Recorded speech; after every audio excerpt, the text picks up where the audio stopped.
Bruno Retailleau jugera sur les faits. Si la France et l'Algérie entrent dans une phase d'apaisement après des mois de crise, le ministre de l'Intérieur se veut prudent dans une interview mise en ligne par Ouest France ce lundi 7 avril.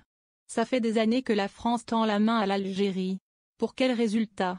Dans aucune négociation, vous ne pouvez utiliser seulement l'arme de la gentillesse. Il faut aussi l'arme de fermeté, dit-il, reprenant son credo, lui qui a dénoncé haut et fort l'attitude d'Alger vis-à-vis de Paris depuis des semaines. Ce que j'attends, ce sont des résultats. Ce qu'il y vaut, par ailleurs, des critiques de l'ancien ministre des Affaires étrangères Dominique de Villepin qui parlait récemment d'une forme d'amateurisme, jugeant également que Bruno Retailleau empiétait sur les plates-bandes du président de la République et du Quai d'Orsay.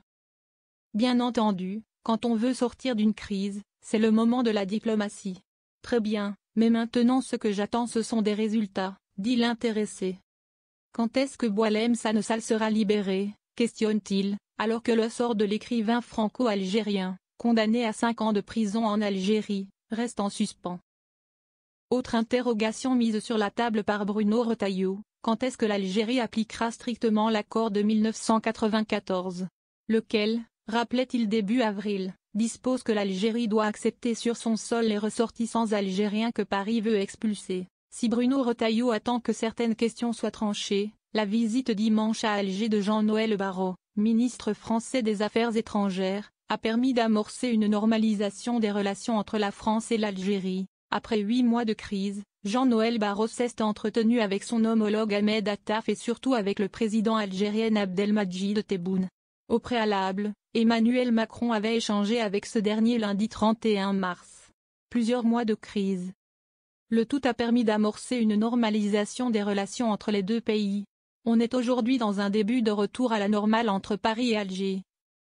Mais la normalisation doit encore se matérialiser par des gestes tels que la libération de Boualem Sansal ou le retour de l'ambassadeur d'Algérie en France, a résumé Bruno Fuchs, président de la Commission des Affaires étrangères de l'Assemblée nationale, auprès de l'AFP. La récente crise d'une gravité inédite entre l'Algérie et son ancienne puissance coloniale, 1830-1962, a démarré à l'été 2024 quand Emmanuel Macron a apporté son soutien total à un plan d'autonomie sous souveraineté marocaine pour le Sahara occidental. Revendiqué depuis 50 ans par les indépendantistes du Polisario soutenus par Alger, l'Algérie a immédiatement retiré son ambassadeur à Paris. À l'automne, l'arrestation à Alger de Boualem Sansal pour des déclarations portant, selon l'Algérie, atteinte à l'intégrité du territoire, a fait monter d'un cran les tensions. Celles-ci se sont ensuite enflammées début 2025 lorsque Paris a réclamé l'expulsion d'influenceurs algériens, refusée par Alger. Un point culminant a été atteint fin février, le jour où Bruno Retailleau a pointé un doigt accusateur contre l'Algérie après un attentat en France commis par un Algérien, objet d'obligation de quitter le territoire rejeté par Alger.